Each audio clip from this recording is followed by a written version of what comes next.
রাজস্থানের বিরুদ্ধে ফিক্সিংয়ের অভিযোগ। আইপিএলের চলতি আসরে রাজস্থান রয়্যালসের বিরুদ্ধে ম্যাচ ফিক্সিংয়ের অভিযোগ উঠেছে। Rajasthan cricket association RCA ad hoc কমিটির আহ্বায়ক জয়দীপ বিহানি এই অভিযোগ করেন। দিল্লি ক্যাপিটালস এবং লখনৌ সুপার জায়ান্টের বিপক্ষে দুটি ম্যাচে জয়ের খুব কাছাকাছি থাকা সত্ত্বেও রাজস্থান রয়্যালস হেরে যায়। এরপর পরে ওঠে এই অভিযোগ। রাজস্থান রয়্যালস এই অভিযোগের তীব্র প্রতিবাদ জানালেও টাইমস অফ ইন্ডিয়ার এক প্রতিবেদনে উঠে এসেছে টিকিট বিতরণ সংক্রান্ত বিষয়।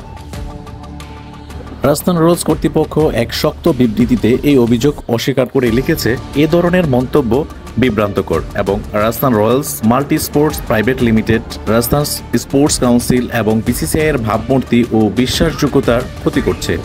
এটা ক্রিকেটের সততা ও নৈতিকতাকেও প্রশ্নবিদ্ধ করছে। আইপিএলের এই পর্যন্ত 8 ম্যাচ খেলে মাত্র 2টি জয় পেয়েছে রাজস্থান রয়্যালস।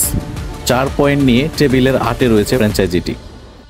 শেষ 2 ম্যাচে তারা নাটকীয়ভাবে হেরেছে, যেখানে দুবারই মাত্র 6 বলে 9 রান তুলতে ব্যর্থ হয় দল। আরআরের এরকম পারফরমেন্সের কারণেই জয়দীপ বিহানির অভিযোগটি তৈরি করেছে সমালোচনা এবং আলোচনা।